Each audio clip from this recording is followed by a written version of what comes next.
Story शुरू होती है करंट टाइमलाइन से 3 साल पहले। यहाँ पर हमें एक आइलैंड दिखाया जाता है जहाँ पर बहुत सारी शिप है, जिसके आसपास बहुत सारे एक्सप्लोजन हो रहे हैं। तभी शिप का वाइस कैप्टन कैप्टन से बोलता है, कैप्टन क्या हमें भी ज्वाइन करना चाहिए? इस पर कैप्टन कहता है, तुम जानते हो कि ये सब करना बेकार रहेगा, हमारे वेपन्स यहाँ पर यूजलेस है, इसलिए अब हमारे पास कोई भी चॉइस नहीं बचती है सिवाय हंटर्स के ऊपर डिपेंड होने के। तब यहाँ पर सीन शिफ्ट होता है और अगले सीन में हमको एक हंटर को दिखाया जाता है जो कि किसी चीज से बच के भाग रहा है एंड वो हंटर भागते हुए सीधा अपनी टीम के पास जाता है। तभी हमें दिखाई देती है बहुत बड़ी बड़ी चींटियां जो हंटर्स के ऊपर अटैक कर देती हैं। यहाँ पर बहुत सारे हंटर मिलके उन चींटियों से लड़ने की कोशिश करते हैं, लेकिन एक एक करके वो सारी की सारी चींटियां उन हंटर्स को खाने लगती हैं। यहाँ पे एक विजर्ड भी होता है जो कहता है इन क्रिएचर्स को हराने के लिए हमारी रैंक काफी नहीं है। यहाँ पे एक हंटर लगभग उस चींटी के अटैक से मरने वाला होता है, लेकिन तभी अचानक से उसकी मदद करने के लिए कोई आता है। वो सबसे पहले आते ही उस चींटी को उस हंटर के ऊपर से हटाता है एंड इसके बाद वो अपनी हीलिंग मैजिक का यूज करते हुए उस हंटर को 1 सेकंड के अंदर ठीक कर देता है। यहाँ पर जो हंटर बिल्कुल मरने ही वाला होता है वो भी यहाँ पर हैरान हो जाता है, लेकिन तभी वो हंटर ये बात नोटिस करता है कि बहुत सारी चींटियों का ग्रुप उनके ऊपर हमला करने वाले होते हैं। लेकिन तभी एक फूकी नाम का हंटर अपनी एबिलिटीज का यूज करके उन चींटियों को शॉक कर देता है। इसके बाद फूकी एक बिग टाइगर नाम के हंटर को बुलाता है। अब यहाँ पर फूकी और बिग टाइगर दोनों मिलकर उन चींटियों को मार रहे हैं। साइड में खड़े बाकी हंटर्स ये सब देख के कहते हैं कि फाइनली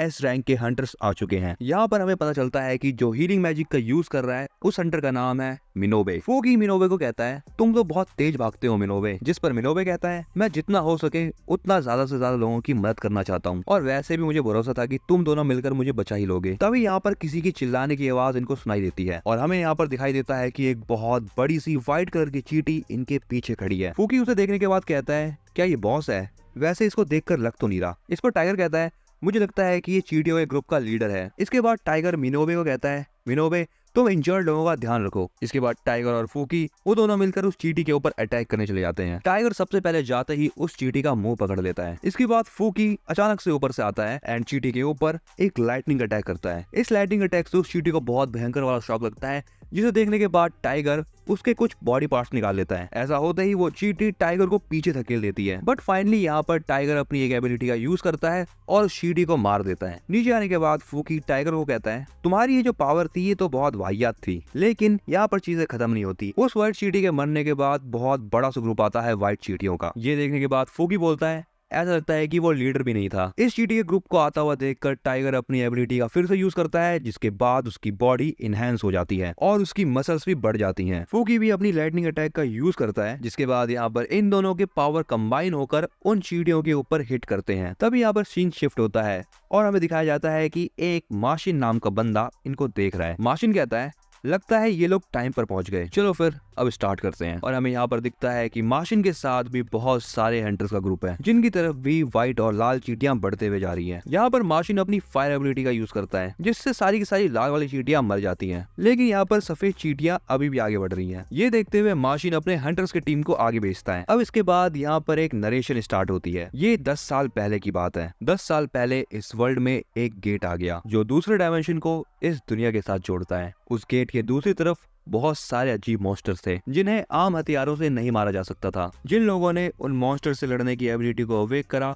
उन्हें हंटर कहा जाने लगा। हंटर्स के बॉडी के अंदर मैजिकल पावर्स होती हैं। इन्हीं मैजिकल पावर्स की बेसिस के ऊपर हंटर को S, A, B, C, D और E क्लास की रैंकिंग मिलती है। लेकिन कुछ लोग ऐसे भी होते हैं जो कितना भी ट्राई कर ले उनकी एबिलिटीज कभी नहीं बढ़ती। अब यहाँ पर बड़ी चीज के बाद कहानी 3 साल बाद की दिखाई जाती है, यानी प्रेजेंट डे की। यहाँ पर कंस्ट्रक्शन साइट पर एक कॉफी वाला एक आदमी को कॉफी देते हुए कहता है आज की रेड के लिए आपको गुड लक। इस हंटर का नाम है नोबुहारू माशिमा, जो कि इस कॉफी वाले को थैंक यू कहता है। तभी माशिमा का एक दोस्त उसके पास आता है। इस आदमी का नाम है शिंटा। माशिमा उसे कहता है क्या हुआ शिंटा, मुझे तो लगा था कि तुमने हंटर की जॉब छोड़ दी थी। शिंटा बताता है कि उसकी बीवी को एक और बच्चा होने वाला है। माशिमा कहता है अच्छा, वैसे अगर हम सक्सेसफुल रेड करें तो हम बहुत ज्यादा पैसे कमा सकते हैं। लेकिन शिंटा कहता है मुझे नहीं लगता माशिमा कि मैं तुम्हारे लेवल का हूँ और वैसे भी मैं ज्यादा स्ट्रॉन्ग नहीं हूँ। तभी वहाँ पर एंट्री होती है हमारे मेन कैरेक्टर की, जिसका नाम है शन जिन वू। संग के वहाँ आते ही सब उसको गुड मॉर्निंग और हाय हेलो करने लगते हैं। संग जिसके रिप्लाई में कहता है आप सबको देखकर खुशी हुई। तभी माशिमा संग को पूछता है और बताओ तुम अच्छे से खा भी रहे हो संग, जिसके रिप्लाई में संग कहता है कि आप मेरी चिंता मत करिए। ये देखने के बाद शिंटा थोड़ा शॉक हो जाता है और माशिमा से पूछता है आखिर ये बच्चा कौन है और क्या ये स्ट्रॉन्ग है? सभी लोग इसका इतना हालचाल क्यों पूछ रहे हैं? इसका रिप्लाई देते हुए माशिमा थोड़ा हंसता है और शिंटा को कहता है जैसा तुमने अभी कहा ये बिल्कुल उसका अपोजिट है। इसने हमें तब ज्वाइन करा जब तुम हमें छोड़ के गए थे और सभी ने इसका एक निकनेम भी रखा है जो है the weakest hunter of all mankind. Mashima की ये सारी बातें सुनने के बाद शिंटा यहाँ पर शॉक हो जाता है और कहता है क्या सही में ये वीकेस्ट है? माशिमा इस पर कहता है कि ये लड़का इतना वीक है कि इसको ई रैंक के मिशन पर भी हॉस्पिटल के अंदर भर्ती करना पड़ा था। शिंटा कहता है मुझे तुम पे भरोसा नहीं हो रहा, सच बताओ सच में ये इतना वीक है? शिंटा कहता है इसको यहाँ पर बुलाया गया है, इसका मतलब ये है कि अगला मिशन हमारा बहुत ईजी है। माशिमा लास्ट में शिंटा से कहता है इसको ये सब बातें पता मत लगने देना कि हमने अभी क्या बात करी है। लेकिन हमें पता चलता है कि संग ने ये सारी की सारी कॉन्वर्सेशन सुन ली है। संग मनीमन कहता है खैर जो भी है ये लोग कह तो सही रहे हैं। तभी यहाँ पर एक लड़की आती है जो संग को कहती है जिनवू क्या तुम दोबारा से घायल हो गए? इस लड़की का नाम है जूही। संग जूही को देखकर बोलता है जूही हम दोबारा से एक मिशन के ऊपर जा रहे हैं। जूही कहती है अरे ये सब बातें छोड़ो, तुम ये बताओ कि तुम्हारे चेहरे को क्या हुआ? संग कहता है अरे कुछ नहीं, वही जो होता रहता है वही हुआ है। जूही संग को अपना ध्यान रखने के लिए कहती है। इसके बाद ये दोनों साइड में जाके बैठ जाते हैं जहाँ पर जूही संगू से कहती है मैंने सुना था कि तुम हॉस्पिटलाइज्ड हुए थे। संगू उसे बताता है कि ई रैंक के मिशन में वही एक लौता ऐसा हंटर था जो खुद को चोट पहुंचा के आया था। जिस पर जूही उससे पूछती है क्या तुम्हारी टीम में कोई हीलर नहीं था? संगू उसे बताता है कि उसके अलावा जितने भी टीम मेंबर थे वो सारे हाई रैंक के थे, इसीलिए वो अपने साथ हीलर को लेके नहीं गए थे। इस बात पर जूही गुस्सा होकर बोलती है ऐसा वो कैसे कर सकते हैं, किसी को भी हीलर की जरूरत कभी भी पड़ सकती है। संगू कहता है कोई बात नहीं, मैं ही बहुत ज्यादा वीक हूँ इसीलिए मुझे इसकी आदत है। इसके बाद संगू वहां से चला जाता है क्योंकि इनके मिशन का टाइम हो चुका है। यहाँ पर एक आदमी है जो सबसे कहता है मुझे ये बताने में खुशी हो रही है कि इस रेड के अंदर मैं आपका कैप्टन हूँ और मेरा नाम है सॉन्ग च्यूल और मुझे आप सभी से मिलकर अच्छा लगा। सभी हंटर सॉन्ग को कहते हैं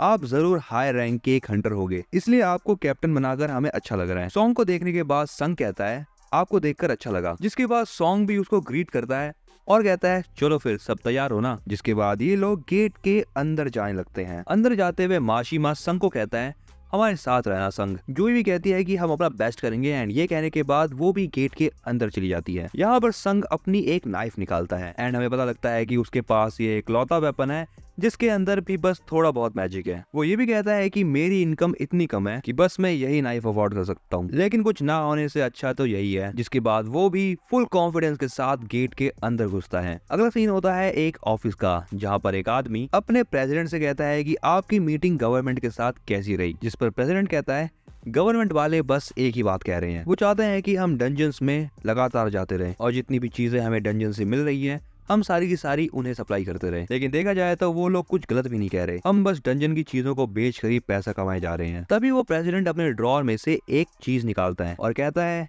ये है वो क्रिस्टल जो मैजिकल बीस्ट को मार के मिलते हैं, इन्हें मैजिक जेम्स कहा जाता है एंड इनको बेचा भी जा सकता है। अगले सीन में हमें दिखाया जाता है कि संग के हाथों में एक क्रिस्टल है लेकिन उसी के साथ साथ उसके हाथ पर खून भी लगा हुआ है। संग खुद से कहता है फाइनली मैंने एक जेम ले ही लिया, बट सडनली यहाँ पर एक गॉब्लिन संग के ऊपर अटैक कर देता है। जैसे ही संग गॉब्लिन के ऊपर अपने नाइफ से अटैक करने वाला होता है तब उसकी नाइफ ही टूट जाती है, जिसके बाद गॉब्लिन संग के पेट में तलवार घुसा देता है। तभी वहाँ पर शिंटा आ जाता है और उस गॉब्लिन को मार देता है। शिंटा कहता है अगले मैजिक बीस्ट को मैं मारूंगा। जिसके बाद वो जूही को संग को हील करने के लिए कहता है एंड वो वहां से चले जाता है। जूही संग को हील कर रही होती है और संग लेटे लेटे देख रहा होता है कि कैसे बाकी के हंटर्स मॉन्स्टर से लड़ाई कर रहे हैं। जिसके बाद सीन दोबारा से शिफ्ट होता है प्रेसिडेंट ऑफिस की तरफ। यहाँ पर प्रेसिडेंट बताता है कि जो मैजिक जेम्स हाई रैंक के मैजिक बीस्ट को मार के निकाले जाते हैं उनसे और भी ज्यादा खतरनाक वेपन्स बनाए जा सकते हैं जिनसे और भी ज्यादा स्ट्रॉन्ग मैजिकल बीस्ट को मारा जा सकता है। वैसे डंजन्स में जो माना क्रिस्टल पाए जाते हैं उनके भी वेपन्स बनाए जा सकते हैं लेकिन वो ज्यादा इफेक्टिव नहीं होते। लेकिन गवर्नमेंट इन माना जेम्स का यूज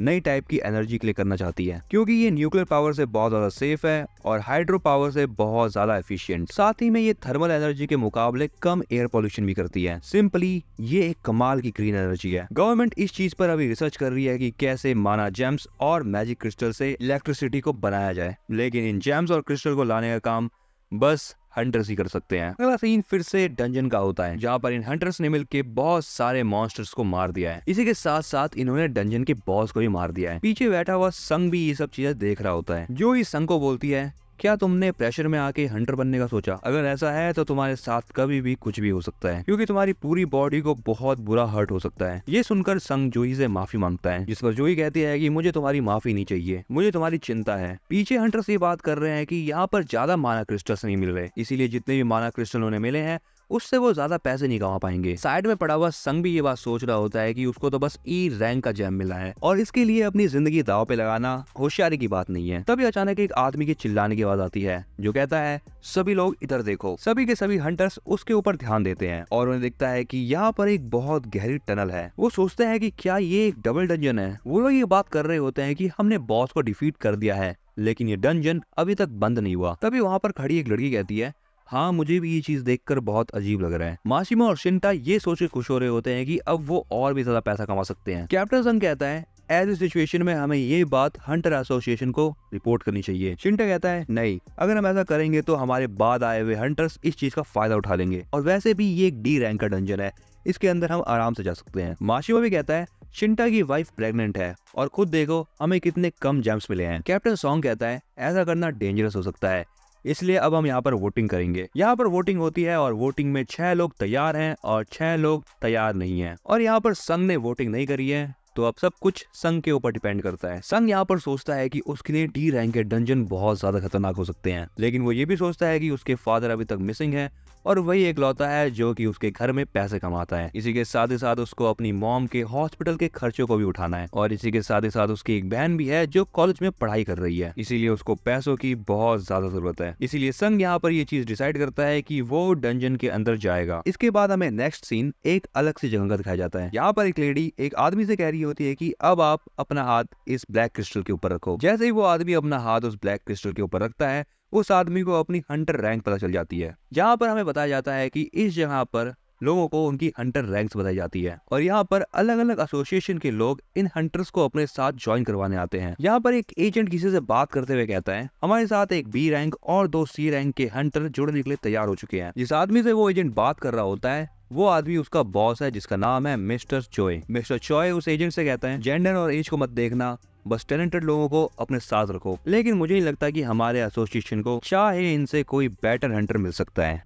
इसके बाद हमें अगले सीन में दिखाया जाता है कि 2 चोर एक औरत का पर्स लेके भाग रहे होते हैं। स्कूटी पर भागते हुए उन चोरों को सामने एक लड़की दिखती है। वो चोर उस लड़की को अपने सामने से हटने के लिए कहते हैं, लेकिन वो लड़की कूदती है और उन चोरों से पर्स छीन लेती है। एंड यहाँ पर ये चीज हमें बहुत ज्यादा फास्ट दिखाई जाती है। जिस औरत का पर्स चोरी हुआ था वो औरत उस लड़की के पास आती है और अपना पर्स लेकर उस लड़की को थैंक यू बोलती है। इस लड़की का नाम ही चा हे इन है। चा हे को देखकर उसके आसपास लोगों की भीड़ जमा हो जाती है। चा हे इन एक एस रैंक हंटर है और वो दिखने में क्यूट भी है, इसलिए उसके बहुत सारे लोग फैन भी हैं। लोगों की इतनी सारी भीड़ देखने के बाद चाहे वहाँ से कूदते कूदते चली जाती है। अगला सीन फिर से डंजन का होता है जहाँ पर हंटर बात कर रहे होते हैं, बहुत टाइम हो गया और हम तब से लेकर अभी तक इस केव में ही घूमे जा रहे हैं। यहाँ पर इनको घूमते घूमते टोटल 40 मिनट हो चुके हैं और वो जो गेट है वो क्लोज हो जाता है बॉस को मारने के 1 घंटे बाद, इसलिए अभी इनके पास बस 20 मिनट ही बचे हुए हैं। यहाँ पर संग जूही से कहता है कि मुझे माफ कर देना, मेरी वजह से तुम्हें भी यहाँ आना पड़ा। जूही कहती है, अरे कोई बात नहीं। जिस पर संग उससे कहता है,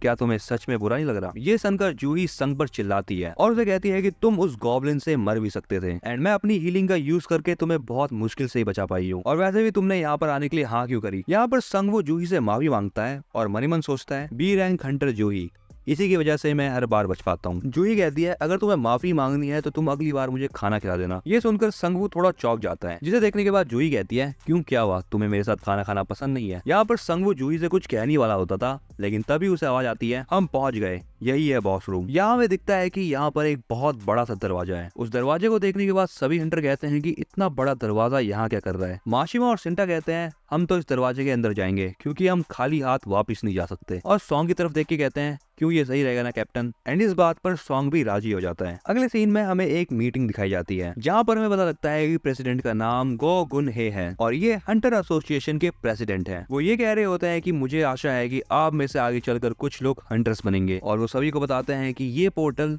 10 साल से भी ज्यादा एग्जिस्ट कर चुका है एंड अभी भी डंजन के अंदर बहुत सारी मिस्ट्रीज है जो कि अनसॉल्व्ड है। हंटर बनना एक बहुत खतरनाक काम है, इसलिए इस प्रोफेशन में सर्वाइव करने का बस एक ही रूल है, हमेशा सावधान रहो। इसके बाद अगला सीन फिर से डंजन का होता है जहाँ पर हमें दिखाया जाता है कि हंटर्स ने इस गेट को खोल दिया है। उस गेट के खुलने के बाद बहुत सारी ब्लू फ्लेम्स चलने लगती हैं, जिसे देखने के बाद सभी लोग कहते हैं ये जगह तो बड़ी कमाल की है। एंड इस टाइप के डंजन में वो पहली बार आए हैं। उन सभी हंटर्स को वहाँ पर बहुत बड़े बड़े स्टैचूज दिखते हैं। इन सभी स्टैचूज में से कुछ स्टैचूज ने बहुत सारे म्यूजिकल इंस्ट्रूमेंट पकड़ रखे हैं। यहाँ पर संग की नजर एक स्टैचू के ऊपर जाती है, जिसको देखकर वो कहता है, ये स्टैचू बाकी सभी स्टैचू में सबसे ज्यादा बड़ा है। इसके बाद वो सभी हंटर मैजिक बीस्ट को ढूंढने की कोशिश करते हैं, लेकिन उन हंटर्स को एक भी मैजिक बीस्ट नहीं दिखाई देता। तभी यहाँ पर कैप्टन सॉन्ग एक चीज नोटिस करता है।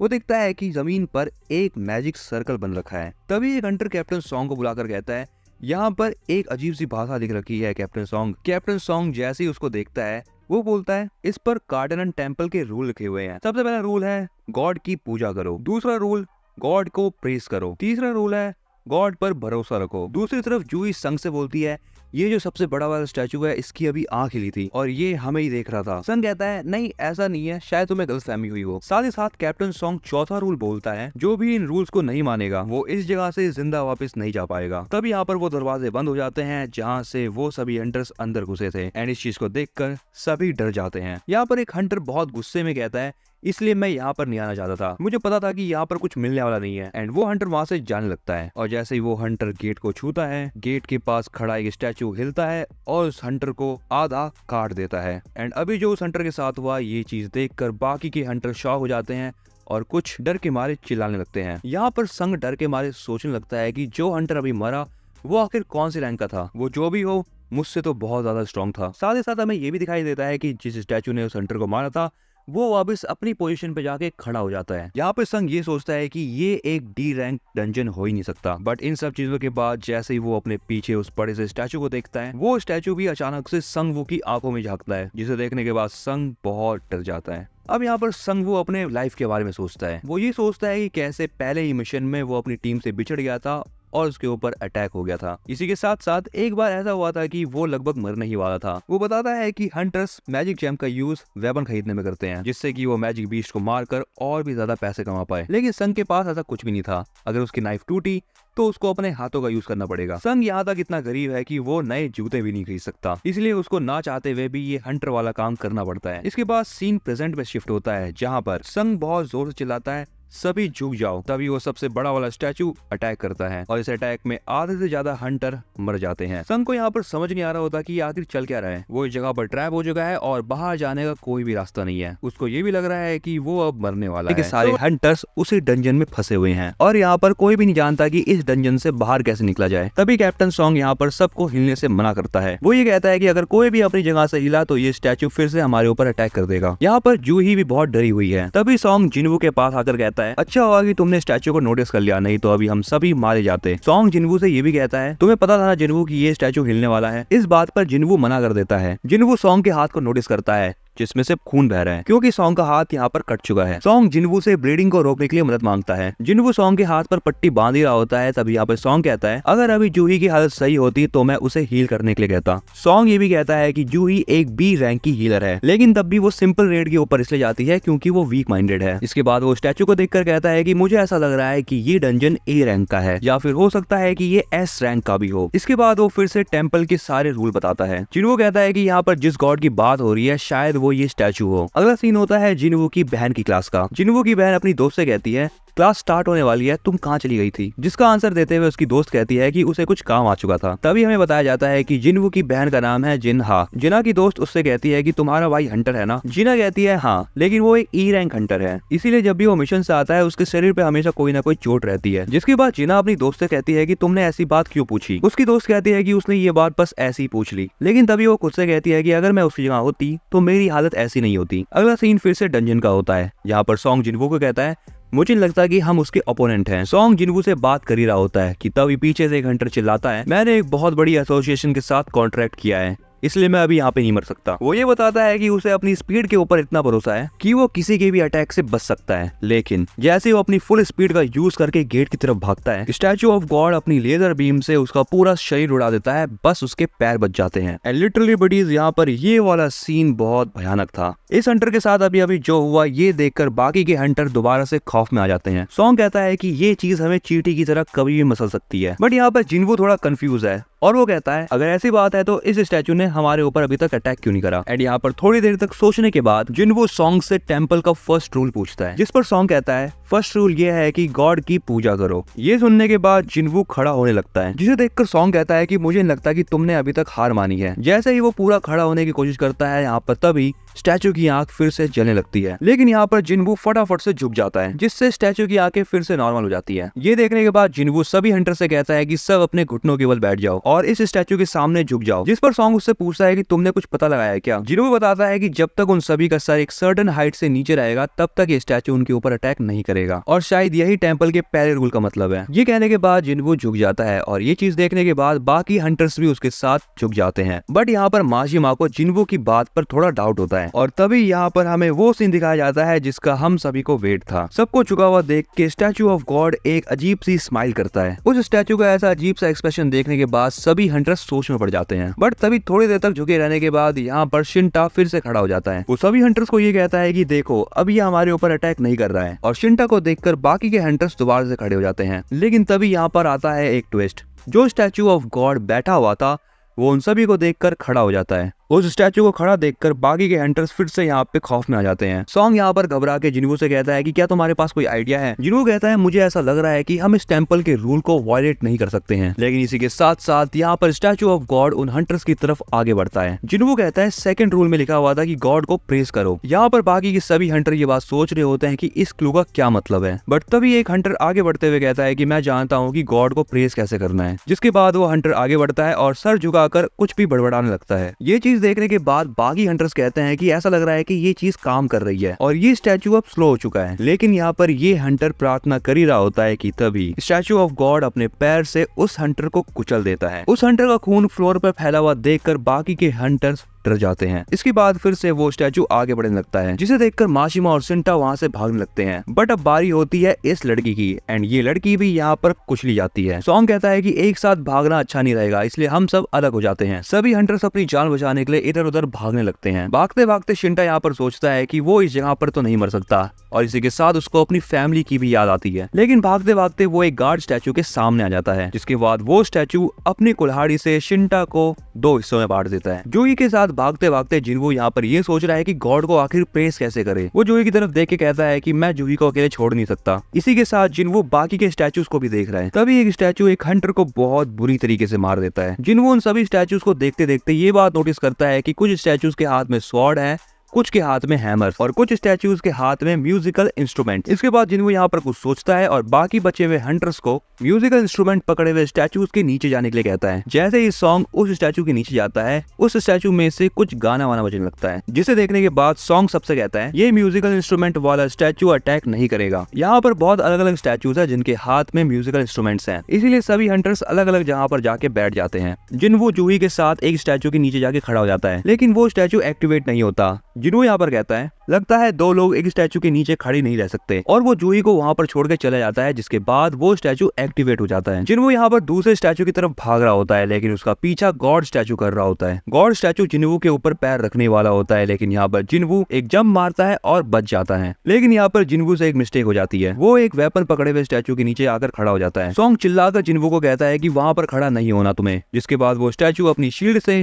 जिनवू के ऊपर अटैक कर देता है। यहाँ पर जूही चिल्लाती है, लेकिन हमें पता लगता है कि जिनवू अभी भी जिंदा है, और वो रेंगते रेंगते उस म्यूजिकल इंस्ट्रूमेंट वाले स्टैचू की तरफ बढ़ता है। यहाँ पर स्टैचू ऑफ गॉड भी उसके पीछे पड़ा हुआ है, लेकिन फाइनली यहाँ पर जिनवू अपनी जान बचा लेता है, जिसके बाद उस स्टैचू से म्यूजिक बजने लगता है, और यहाँ पर जिनवू सोचता है कि यही तरीका है गॉड को प्रेस करने का। इसके बाद गॉड स्टैचू भी शांत हो जाता है और अपनी सीट पर जाके वापस बैठ जाता है, और वो अजीब सी स्माइल करना भी बंद कर देता है। माहौल के शांत होने के बाद यहाँ पर जूही जिनवू के पास भागती हुई आती है, और उसे यहाँ पर पता चलता है कि जिनवू का एक पैर आधा कट चुका है। जूही यहाँ पर अपनी हीलिंग मैजिक का बहुत ज्यादा इस्तेमाल कर लेती है, जिसकी वजह से उसके मुंह और आंखों में से खून निकलने लगता है। दूसरी तरफ यहाँ पर माशिमा सॉन्ग से कहता है कि तुमने एज अ कैप्टन बहुत जल्दबाजी में डिसीजन लिया, और जो तुमने अपना हाथ गवाया है वो इस चीज का ही कर्मा है। ये बात सुनने के बाद यहाँ पर बाकी के हंटर माशिमा को चुप होने के लिए कहते हैं। सॉन्ग माशिमा को कहता है कि हाँ ये सारी गलती मेरी है, क्योंकि फाइनल डिसीजन मेरा ही था। बट जिनवू मनी मन सोचता है कि ये समय बहस करने का नहीं है, क्योंकि अभी भी बहुत से रूल बचे हुए हैं। ये लोग यहाँ पर देखते हैं कि अचानक से गॉड स्टैचू अपना हाथ उठाता है, जिसके बाद यहाँ पर एक भूकंप आ जाता है और जमीन से एक चीज निकलती है, जिसे देखने के बाद जिनवू बताता है कि ये एक ऑल्टर है, और माइथोलॉजी के अकॉर्डिंग ये गॉड को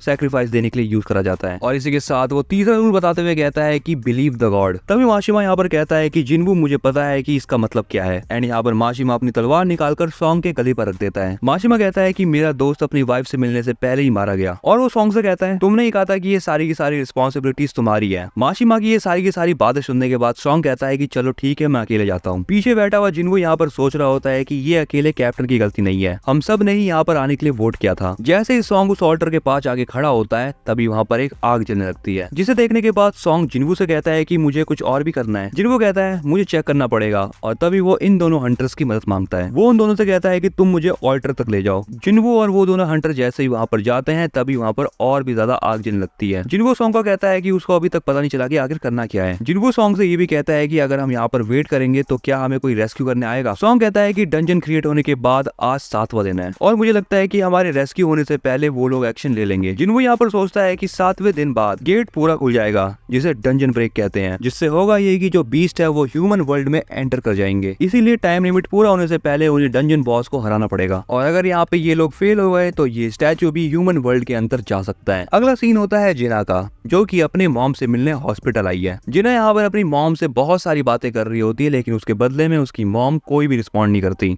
अगला सीन फिर से डंजन का होता है, जहाँ पर जिनवू माशिमा और जूही से उस ऑल्टर के पास आने के लिए कहता है, जिससे बाकी की बची हुई फ्लेम्स भी जल जाए। जैसे ही माशिमा और जूही उस ऑल्टर के पास जाते हैं, बाकी की बची हुई फ्लेम्स भी जल जाती है, जिसके बाद उस ऑल्टर में से एक बिजली निकलती है, जिससे होता यह है कि रेड फ्लेम्स के अराउंड एक ब्लू फ्लेम भी बन जाती है। एंड ऐसा होने के बाद उस टेंपल का गेट भी खुल जाता है। ये सभी आपस में बात कर ही रहे होते हैं कि आखिर ये सब हो क्या रहा है, लेकिन तभी बचे हुए जितने भी स्टैचू हैं वो सारे के सारे एक्टिवेट हो जाते हैं और इनकी तरफ बढ़ने लगते हैं। जिनवू जूही को आग बंद करने से मना करता है। जिनवू कहता है कि अगर ये लोग कहीं और देखेंगे तो ये स्टैचूज उनकी तरफ और भी ज्यादा तेजी से बढ़ने लगेंगे। जिनवू यहाँ पर इस चीज को बचपन में खेले जाने वाले एक गेम से कंपेयर करता है। वो कहता है कि अपनी आंखें खुली रखो और इन सभी स्टैचूज के ऊपर रखो, लेकिन यहाँ पर इस हंटर की आंखें दुखने लगती है और वो अपनी आंखें झपका के उस गेट से भाग जाती है। उस हंटर के भागने के बाद यहाँ पर ये गेट थोड़ा सा बंद हो जाता है। उस हंटर के भाग जाने के बाद यहाँ पर सॉन्ग जिनवू से कहता है कि आखिर ये सब चल क्या रहा है। जिनवू यहाँ पर कहता है कि जैसे ही कोई यहाँ से भागता है, ऑल्टर की फ्लेम्स भी यहाँ पर गायब हो जाती हैं। जिसके बाद जिनवू यहाँ पर रूल्स को वापस से सोचता है और वो कहता है कि ये डोर एक ट्रैप है, जिससे गॉड इन लोगों को टेस्ट कर रहे हैं कि इन्हें गॉड के ऊपर कितना बिलीव है। जिनवू के बगल में खड़ा हुआ हंटर भी कहता है कि अब मुझसे और नहीं सहा जा रहा। ये कहने के बाद वो जिनवू को फेंक देता है और वो भी गेट से बाहर निकल जाता है। जिनवू बाकी लोगों से कहता है कि अब यहाँ से कोई मत भाग रहा, अगर यहाँ से कोई भागा तो यहाँ पर एक ब्लाइंड स्पॉट क्रिएट हो जाएगा। लेकिन ये वाली बात सॉन्ग को समझ नहीं आती और वो जिनवू से कहता है कि इसको थोड़ा सा बताओ। जिनवू कहता है कि सभी लोग बस यहाँ पर खड़े रहो, क्योंकि ये ब्लू फ्लेम्स बस टाइमर है। जैसे ही ये वाली ब्लू फ्लेम्स यहाँ पर खत्म हो जाएगी तब हम सभी के सभी यहाँ से भाग पाएंगे। माशिमा को जिनवू की बातों के ऊपर भरोसा नहीं होता, लेकिन वो तब भी जिनवू से कहता है तुम वीक हो, लेकिन तब भी अभी तक हम तुम्हारी वजह से ही बच पाए हैं। मुझे माफ करना, मेरी फैमिली मेरे घर पे इंतजार कर रही है। और ये कहने के बाद यहाँ पर माशिमा भी गेट से भाग जाता है। माशिमा के भागने के बाद ये स्टैचूज फिर से उनकी तरफ आगे बढ़ने लगते हैं। ये देखकर सॉन्ग जिनवू और जूही से कहता है कि तुम दोनों भी यहाँ से जल्दी निकल जाओ, क्योंकि यहाँ पर सॉन्ग को ऐसा लग रहा है कि जब तक यहाँ पर एक आदमी खड़ा रहेगा तब तक ये गेट बंद नहीं होगा। जूही भागने की कोशिश करती है, लेकिन वो नोटिस करती है कि उसके पैर आगे नहीं बढ़ पा रहे, और ऐसा इसलिए है क्योंकि उसने अपनी हीलिंग मैजिक का यूज बहुत ज्यादा कर लिया है। जिनवू यहाँ पर सॉन्ग को कहता है कि आप जूही को लेकर यहाँ से बाहर चले जाओ। यहाँ पर जूही जाने के लिए मना कर देती है, जिसके बाद जिनवू जूही से कहता है कि मैं तुम्हें प्रॉमिस किया था कि मैं तुम्हें लंच पर लेके जाऊंगा। और ये बोलने के बाद वो जूही को एक मैजिक जैम देता है और वो कहता है कि जब मैं यहाँ से बाहर जाऊंगा तब मैं तुम्हें बाकी के बचे हुए पैसे दे दूंगा। जूही कहती है कि तुम अभी भी मजाक कर रहे हो, लेकिन सॉन्ग जूही के गले में मारकर उसको बेहोश कर देता है और वो फाइनली जूही को लेकर वहाँ से गेट के बाहर निकल जाता है। इसके बाद वो सारी की सारी ऑरेंज फ्लेम बंद हो जाती हैं। यहाँ पर सारे स्टैचू जिनवू की तरफ बढ़ रहे होते हैं और जिनवू यहाँ पर सोच रहा होता है कि चलो अब मैं फाइनली मरने वाला हूँ। लेकिन तब भी यहाँ पर जिनवू माशिमा की स्वॉर्ड उठा लेता है और लड़ने के लिए तैयार हो जाता है। लेकिन तभी एक स्टैचू अपनी तलवार को जिनवू की तरफ फेंक के मारता है, लेकिन वो तलवार जिनवू को लगती नहीं है। इसके बाद एक स्टैचू सबसे पहले जिनवू का हाथ काटता है और बाकी के स्टैचूज भी उसके ऊपर अटैक करते हैं। एंड इसके बाद यहाँ पर फाइनली जिनवू के पेट पर एक स्पीयर घुसा दिया जाता है और उसको उस ऑल्टर के ऊपर भी लिटाया जाता है। इसके बाद यहाँ पर एक स्टैचू जिनवू को अपनी तलवार से मार देता है। लेकिन यहाँ पर एक ट्विस्ट है, यहाँ पर एक स्क्रीन अपीयर होती है जिसपे लिखा है the secret quest courage of the week, और उस पर ये भी लिखा है कि तुम एक प्लेयर बनने के लिए क्वालिफाइड हो चुके हो। तुम्हारा हार्ट 0.2 सेकंड में काम करना बंद कर देगा अगर तुमने प्लेयर बनना एक्सेप्ट नहीं किया तो। एंड यहाँ पर कोई तो यस का ऑप्शन सिलेक्ट करता है और जिनवू मर चुका था, बट इसी के साथ हमें एक स्क्रीन भी दिखाई जाती है। एंड इस एपिसोड की शुरुआत भी उसी स्क्रीन से ही होती है। लेकिन यहाँ पर एक ट्विस्ट है,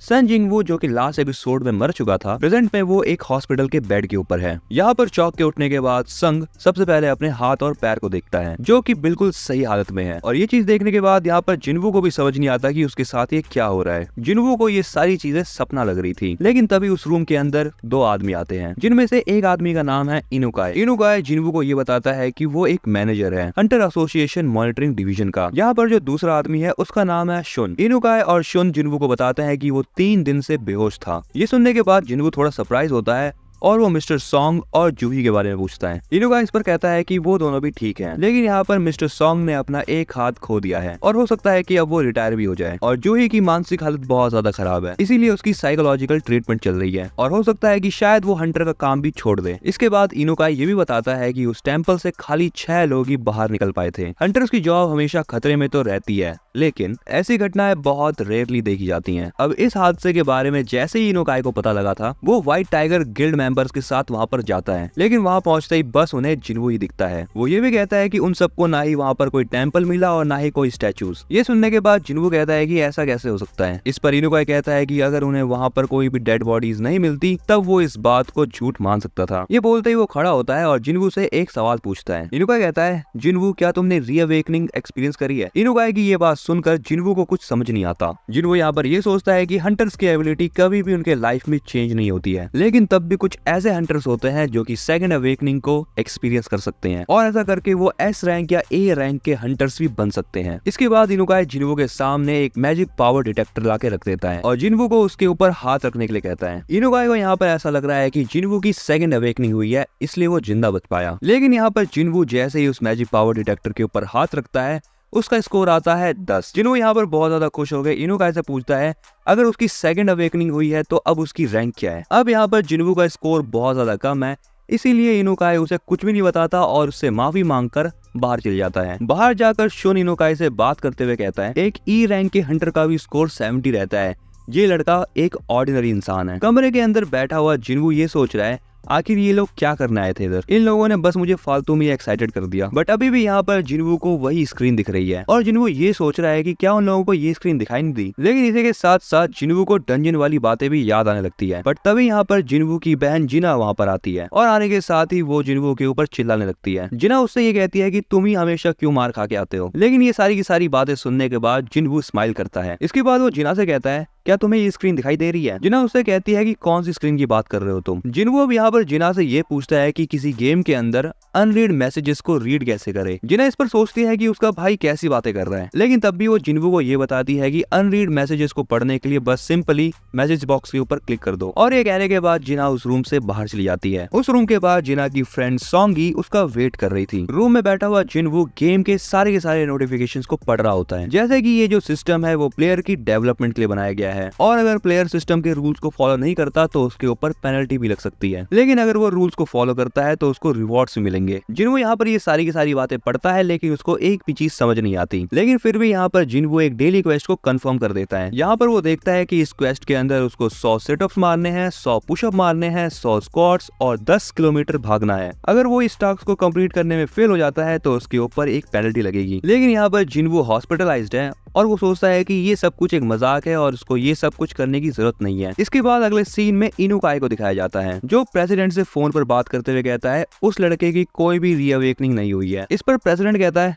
अच्छा ऐसी बात है, वैसे हम लकी हैं कि इस बार कोई डंजन ब्रेक नहीं हुआ था, लेकिन डंजन में हुआ इंसिडेंट अभी भी एक मिस्ट्री है। इसके बाद प्रेसिडेंट इनुकाय को इस केस को स्पेशल फाइल के अंदर डालने के लिए कह देता है। अगला सीन होता है गिल्ड मास्टर चोय के ऑफिस का, जहाँ पर वो चा को एक बी रैंक के मिशन पर एज अ इंस्ट्रक्टर भेजना चाहते हैं। जिस पर चा कहती है, ऐसा क्यों? चोय बताता है कि ये मिशन हमें ज्वाइन करने वाले लोगों के लिए एक टेस्ट मिशन होने वाला है। इस पर चा कहती है कि उसको एज अ इंस्ट्रक्टर खुद के ऊपर डाउट है। इस पर चोय से कहता है कि तुम्हें कुछ भी नहीं करना, जैसे तुम नॉर्मली फाइट करती हो बस वही करना है, जिससे कि बाकी लोग तुम्हें एज अ एग्जांपल देख पाए। मिस्टर चॉय ये बताता है कि हंटर गिल्ड पूरे कंट्री के टॉप 5 गिल्ड में से एक है, लेकिन इंटरनेशनल लेवल पे चॉय की गिल्ड की औकात कुछ भी नहीं है। इसीलिए यहाँ पर चॉय चाहता है कि उसके हंटर ज्यादा से ज्यादा कामयाब हो। अगले सीन में दिखाया जाता है कि रोड के बीचों बीच एक डंजन का गेट खुलता है जो कि बिल्कुल नया होता है। इस गेट को देखकर सभी लोग ये सोच रहे होते हैं कि ये हंटर्स कब आएंगे। तभी हमें यहाँ पर अगले सीन में दिखाया जाता है कि जिनवू अपने बेड के ऊपर आराम से सो रहा है और यहाँ पर स्क्रीन के ऊपर एक नोटिफिकेशन नोटिफिकेशन आती है जिसमें ये लिखा होता है कि उसका डेली क्वेस्ट फेल हो चुका है। इसके बाद एक अर्थक्वेक आता है जिसकी वजह से जिनवू अपने बेड से गिर जाता है और जैसे वो गिरता है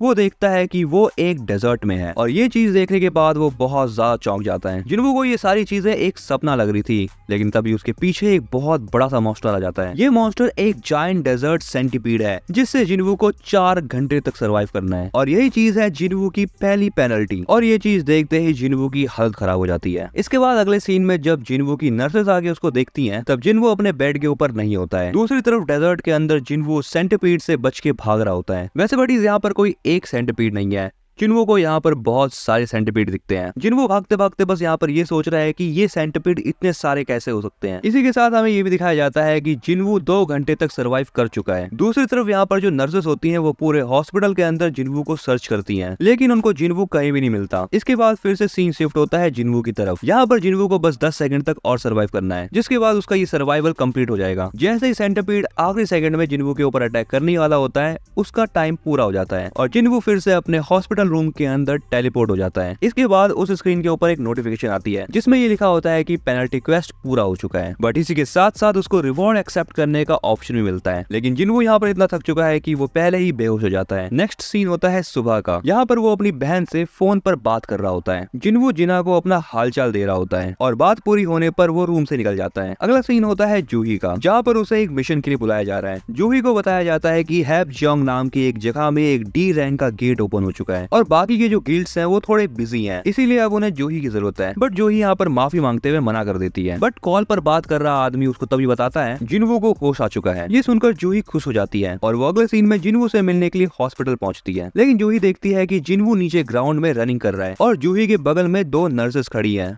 जो ये बात कर रही हैं कि जो हंटर्स होते हैं वो नॉर्मल पीपल के मुकाबले ज्यादा जल्दी हील होते हैं। लेकिन फिर भी जिनवू बहुत ज्यादा मेहनत कर रहा है खुद को शेप में लाने के लिए। उन नर्सेस की बात सुनकर जूही वहाँ से चली जाती है। अगले सीन में हमें दिखता है कि जिनवू के सारे टास्क पूरे हो चुके हैं जो उसने पहले मिस कर दिए थे एंड यहाँ पर जिनवू को ये भरोसा हो चुका है कि जो स्क्रीन उसको दिख रही है वो जिनवू की इमेजिनेशन नहीं बल्कि रियल है। जिनवू यहाँ पर ये बताता है कि जब भी वो किसी क्वेस्ट को पूरा करता है तब उसको 3 टाइप के रिवॉर्ड्स मिलते हैं। पहला रिवॉर्ड है फुल रिकवरी, जिससे उसकी एक्सरसाइज से थकी हुई पूरी बॉडी हील हो जाती है। दूसरा रिवॉर्ड है पॉइंट और वो इन पॉइंट्स का यूज करके किसी भी एबिलिटी को बढ़ा सकता है, चाहे वो स्ट्रेंथ हो, एजिलिटी हो, स्पीड हो या कुछ भी हो। यहाँ पर जिनवू जैसे इन एबिलिटीज को अपग्रेड करता रहेगा वैसे वैसे वो और भी ज्यादा पावरफुल बनता रहेगा। जिनवू बैठे बैठे यहाँ पर यही सोच रहा है कि इन सब चीजों के आने के बाद उसकी जिंदगी पूरी चेंज हो चुकी है। जिनवू अकेले बैठ के ये सारी वकैती करता है, इसलिए आसपास के लोग उसको पागल समझते हैं। अगला सीन होता है उसके रूम का। जिनवू यहाँ पर ये बताता है कि जो उसका फाइनल रिवॉर्ड है वो है रैंडम लूट बॉक्स। जैसे ही वो अपना पहला लूट बॉक्स खोलता है उसको एक चाबी मिलती है और इस की हेल्प से वो किसी भी डंजन के अंदर टेलीपोर्ट कर सकता है। अगले सीन में एक न्यूज रिपोर्ट चल रही होती है जिसमें ये बताया जाता है कि अलग अलग जगहों पे बहुत सारे गेट्स ओपन हो रहे हैं। इसके बाद अगले सीन में जिनवू अपनी मॉम के सामने बैठा हुआ है और इसके बाद हमें यहाँ पर 4 साल पहले का एक फ्लैशबैक दिखाया जाता है जहाँ पर जिनवू की मॉम एक दिन अचानक से ही बेहोश हो जाती है। डॉक्टर जिनवू को ये बताते हैं कि उसकी मॉम को इटर्नल स्लीप डिजीज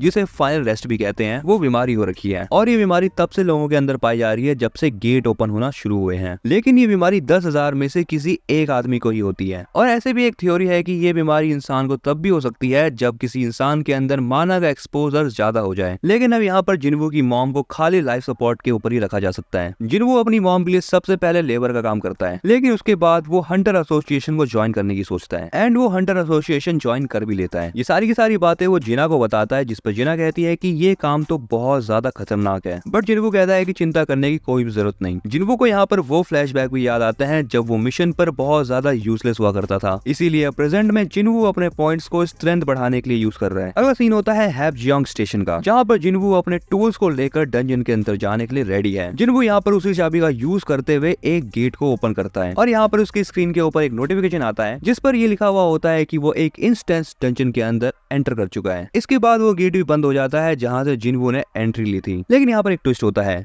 जिनवू के बगल में से एक लड़की नॉर्मली पास करती है। जिनवू यहाँ पर ये बात समझ जाता है कि उसके आसपास एक डायमेंशन बन चुका है। जिनवू अब यहाँ से बाहर निकलने की सोचता है, लेकिन तभी उसको एक और नोटिफिकेशन आती है जिसमें ये लिखा हुआ है कि वो डंजन को एग्जिट नहीं कर सकता। अगर उसे बाहर निकलना है तो उसको टेलीपोर्टेशन स्टोन का यूज करना होगा या फिर डंजन बॉस को हराना होगा। जिनवू सोचता है कि ये काम उसके लिए बहुत मुश्किल होने वाला है, लेकिन तब भी वो यहाँ पर उस डंजन के अंदर घुस जाता है। अंदर आता है जिनवू को कॉन्फिडेंस बहुत ज्यादा लो होने लगता है और उसके सामने अचानक ही 3 गॉब्लिन आ जाते हैं। वो तीनों गॉब्लिन जिनवू के ऊपर ऊपर हमला करते हैं, लेकिन जिनवू उनके हर अटैक को डॉज कर पा रहा है। यहाँ पर एक गॉब्लिन जिनवू को लगभग हिट करने वाला होता है, लेकिन जिनवू भी यहाँ पर मौका देखकर सबसे पहले उसके ऊपर अटैक करता है और इसी के साथ वो उस गॉब्लिन को मार भी देता है। इसके बाद वो बाकी बचे हुए 2 गॉब्लिन्स को ही मार देता है। एंड अब यहाँ पर जिनवू को ये बात रियलाइज होती है कि वो एक्चुअली में थोड़ा बहुत स्ट्रॉन्ग तो हो चुका है, लेकिन तभी जिनवू के पीछे से एक वुल्फ टाइप का मॉन्स्टर आ जाता है। वो मॉन्स्टर जिनवू के ऊपर ऐसा अटैक करता है जिससे जिनवू की तलवार टूट जाती है। यहाँ पे ये वुल्फ गॉब्लिन से ज्यादा पावरफुल होता है। वो वुल्फ जिनवू के ऊपर बहुत ज्यादा फास्ट अटैक करता है। उस वुल्फ को देखकर जिनवू के पैर भी नहीं हिल पा रहे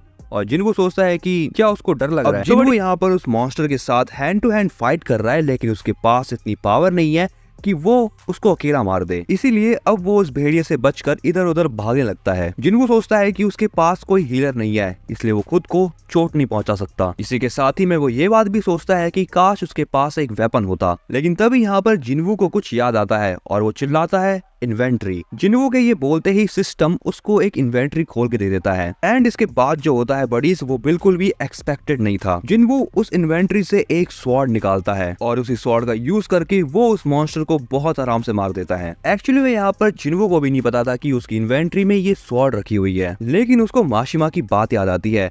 उसे माशिमा ने कहा था कि ये स्वॉर्ड 3 मिलियन वॉन की है। बट इस यहाँ पर जो वॉन वर्ड है वो एक्चुअल में कोरियन करेंसी का नाम है। एनीवेज, जिनवू यहाँ पर ये रियलाइज करता है कि उसकी बॉडी में पेन नहीं हो रहा, लेकिन तभी वो देखता है कि उसके सामने से 2 और मॉन्स्टर आने लगते हैं। लेकिन अब यहाँ पर जिनवू के पास वेपन है तो वो ज्यादा डरा हुआ नहीं है और वो उनका सामना आराम से कर सकता है। लेकिन यहाँ पर पहली वाली फाइट से उसकी स्वॉर्ड जमीन के अंदर गड़ गई थी और वो अब निकल नहीं रही। लेकिन जैसे ही वो दोनों मॉन्स्टर जिनवू के ऊपर अटैक करने वाले होते हैं, जिनवू की स्वॉर्ड भी निकल जाती है। जिनवू अपनी स्वॉर्ड से यहाँ पर उन मॉन्स्टर के ऊपर अटैक करने वाला होता है, लेकिन उनमें से एक मॉन्स्टर उस तलवार को पकड़ लेता है। लेकिन जिनवू यहाँ पर ये सोचता है कि वो इस तलवार को खो नहीं सकता, इसलिए वो स्वॉर्ड के ऊपर अपनी पूरी स्ट्रेंथ लगाता है और मॉन्स्टर का सर काट देता है। ये चीज देखकर यहाँ से दूसरा वाला मॉन्स्टर भाग जाता है। जिनवू अब यहाँ पर आराम करने के लिए बैठ जाता है। जब वो अपने सिस्टम में देखता है तो वो ये पाता है कि वो अब लेवल 2 पर है। वो यहाँ पर ये कहता है कि अपने डेली क्वेस्ट को पूरा करने के बाद उसका लेवल आज तक नहीं बढ़ा। जिनवू सोचता है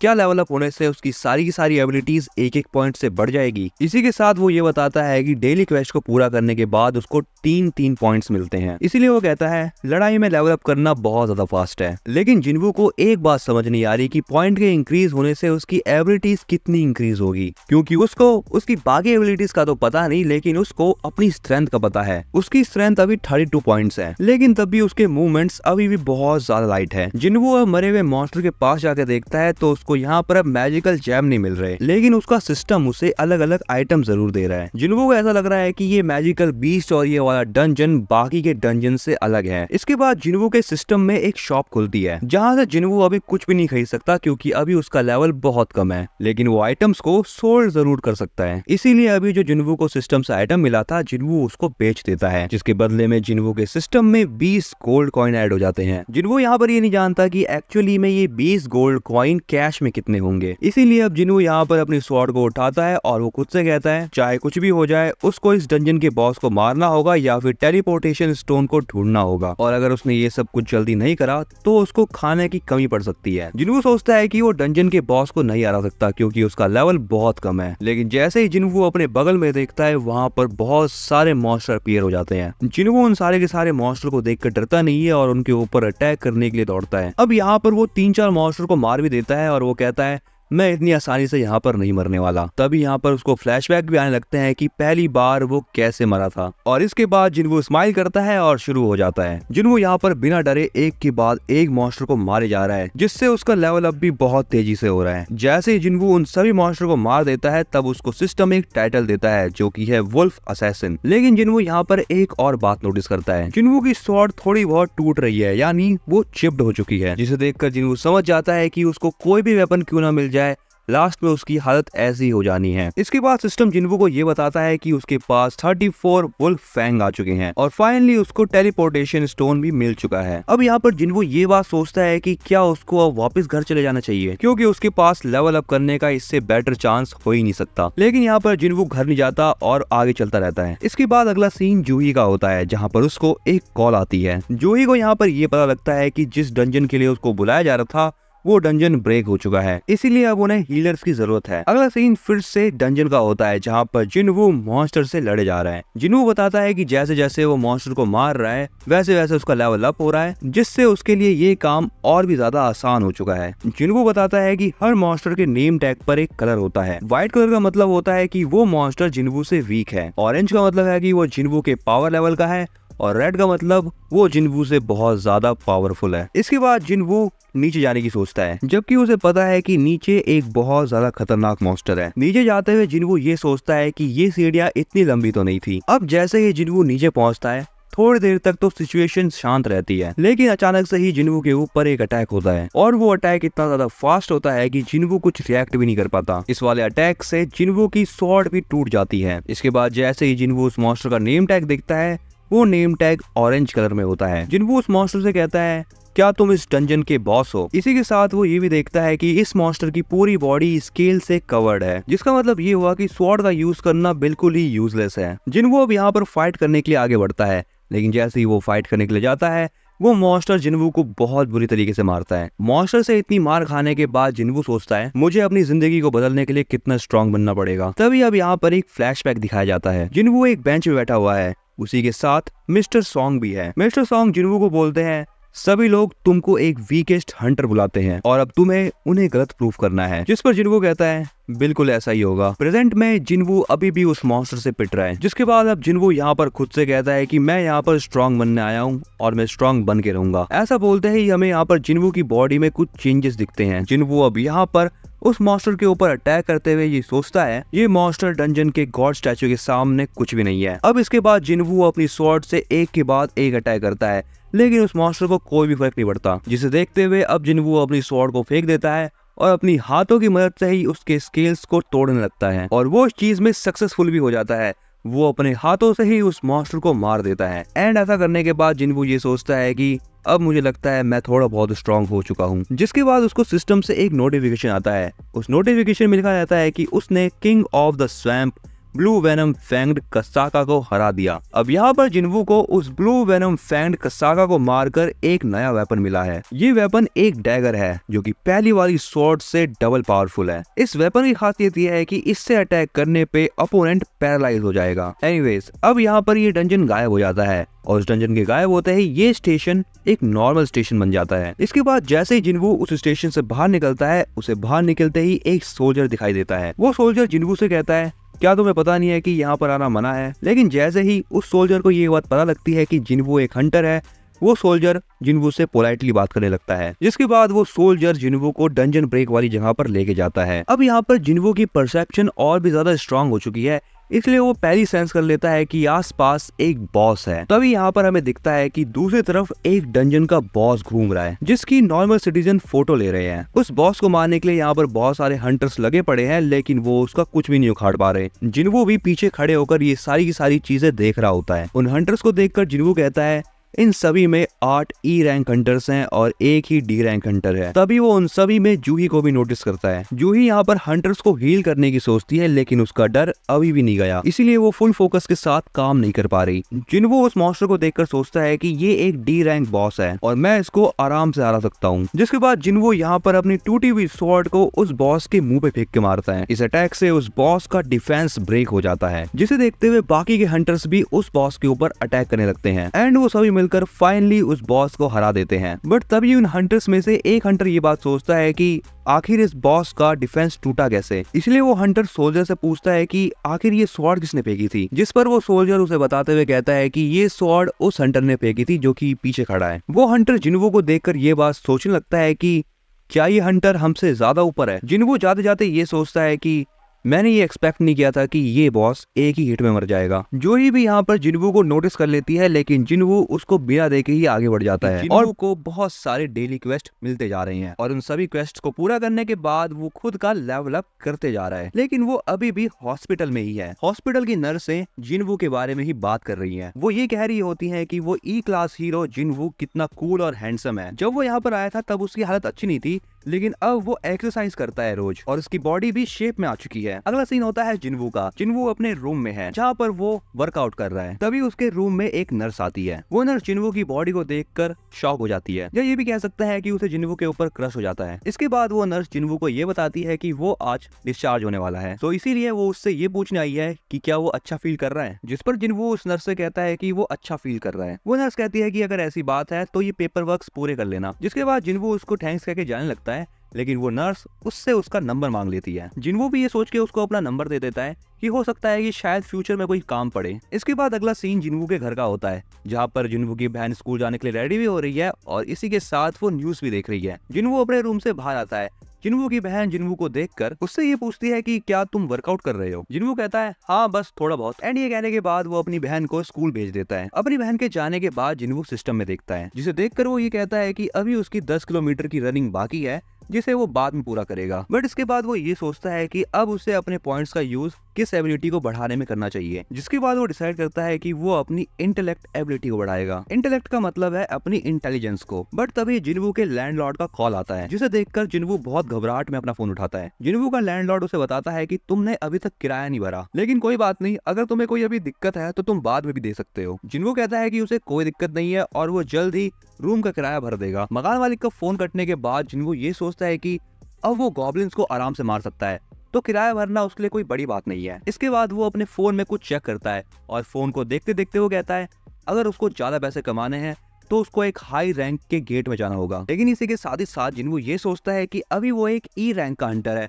सो उसको एक हाई रैंक के गेट में जाने की परमिशन नहीं है। सो अगर उसको एक हाई रैंक के गेट में जाना है तो उसको अपनी रैंक बढ़ानी होगी। बट वो ये भी सोचता है कि अगर वो ऐसा करेगा तो सबके नजरों में आ जाएगा, क्योंकि रीअवेकनिंग एक रेयर चीज है और सबकी नजरों में आने का उसका मेन कारण ये होगा क्योंकि उसने आज तक किसी एक ऐसे हंटर को नहीं देखा जो कि लगातार अपनी रैंक को बढ़ाए जा रहा है। लेकिन तभी जिन्वू को एक मैसेज दिखता है, जिसे देखकर वो थोड़ा सा सरप्राइज हो जाता है। अगले सीन में जिन्वू उसी जगह पर जाता है जहाँ पर वो फर्स्ट एपिसोड में गया था, जहाँ पर वो डंगसुक नाम के आदमी से मिलता है। डंगसुक एक सी क्लास हंटर है और उसकी एक अच्छी टीम भी है। डंगसुक जिन्वू से कहता है तुम ई क्लास हंटर हो ना और तुम्हारा नाम जिन्वू है। जिन्वू कहता है हाँ मैं वही हूँ। तभी डंगसुक की टीम का एक आदमी कहता है अरे ये लड़का तो बहुत ज्यादा फेमस है और इसका एक फेमस नाम भी है, शायद वो है हाँ the world weakest Hunter. And ये कह के वो आदमी हंसने भी लगता है। डंगसुक इस चीज के लिए जिन्वू से माफी मांगता है और वो उससे कहता है मेरे टीममेट ऐसे ही हैं, तो इनकी बातों का बुरा मत मानना। इस पर जिन्वू ज्यादा कुछ खास रिएक्शन नहीं देता और वो कहता है इसमें कोई गलत बात नहीं है, मैं एक ई रैंक हंटर ही हूँ। इसके बाद डंगसुक जिन्वू को ये बताता है कि ये एक सी रैंक मिशन है जिसके लिए हमें बस 8 लोग चाहिए। इसके बाद वो ये भी कहता है कि हम तुम्हें फाइट करने के लिए नहीं ले जा रहे, इसलिए हम तुम्हारे साथ लूट आइटम को शेयर नहीं करेंगे, लेकिन बस पार्टिसिपेट करने के लिए तुम्हें 2 मिलियन वॉन जरूर दिए जाएंगे। जिन्वू उन सभी हंटर्स को देखकर कहता है तो इनमें 4 लोग सी रैंक के हंटर हैं और 2 लोग सब डी रैंक के। इसके बाद जिन्वू उनसे पूछता है तो फिर मेरा क्या काम होगा, आखिर मुझे मिशन पे करना क्या है। डंगसुक जिन्वू को बताता है कि उसको बस सामान उठाना है, जिसके अंदर खाने पीने का सामान है और कुछ कपड़े भी। जिन्वू उनसे पूछता है कि क्या तुम लोग बिना हीलर के ही जा रहे हो। इस पर डंगसुक उसे बताता है कि जब भी ये लोग इंडिपेंडेंट मिशन पे जाते हैं तब उस समय हीलर मिलना बड़ा मुश्किल हो जाता है। जिन्वू अब यहाँ पर ये सोचता है कि ये सभी लोग बिना हीलर के डंजन के अंदर जा रहे हैं, सो अब उसको डाउट हो रहा है। अब यहाँ पर डंगसुक जिन्वू को एक कॉन्ट्रैक्ट साइन करने के लिए कहता है। इस कॉन्ट्रैक्ट में ये लिखा हुआ होता है कि अगर जिन्वू को कुछ भी हो जाता है डंजन के अंदर तो यहाँ पर हंटर्स की कोई भी गारंटी नहीं होगी। इसके बाद एक और हंटर को दिखाया जाता है जो कि एक डी रैंक हंटर है, लेकिन उसके पास बहुत ज्यादा महंगे इक्विपमेंट्स हैं, यानी आर्मर और तलवार। जिन्वू उस हंटर को देखकर सोचता है कि ये पक्का अमीर घर से होगा। उस डी रैंक के हंटर का नाम है यो जिनहो। अब देखो बडीज, यो जिनहो नाम थोड़ा सा मुश्किल हो रहा है लेने में, तो मैं इसको अमीर लड़का बोलूंगा। एंड जब मैं अमीर लड़का बोलूँ तो तुम समझ जाना कि मैं यो जिनहो की बात कर रहा हूँ। वो अमीर लड़का जिन्वू से कहता है तुम चिंता मत करो, ये तुम्हारा फर्स्ट सी रैंक डंजन है ना, तो मैं तुम्हारी रक्षा करूंगा। अब इसके बाद ये सभी लोग डंजन में जाने के लिए रेडी हो जाते हैं। डंजन के अंदर जाते जाते ये अमीर लड़का बहुत सारी बातें करता है जिन्वू से। जिन्वू भी बस उसकी बातों को सुनते जा रहा है। अब अगले सीन में जैसे ही ये लोग उस गेट के पास पहुंचते हैं तभी उन सभी हंटर में से एक हंटर डंगसुक से पूछता है तुम पक्का श्योर हो ना कि ये एक सी रैंक का डंजन है। डंगसुक कहता है हाँ ये एक सी रैंक का डंजन है, क्योंकि हंटर एसोसिएशन वालों ने इसको 2 बार चेक करा है। उस गेट को देखने के बाद वो अमीर लड़का भी बोलता है अरे ये तो बहुत बड़ा गेट है, क्या इसके अंदर जाना सही रहेगा। जिन्वू कहता है कि गेट के साइज से कोई भी फर्क नहीं पड़ता, उसके अंदर से आने वाली मैजिक पावर से फर्क पड़ता है और उसी मैजिक पावर के बेसिस पर ही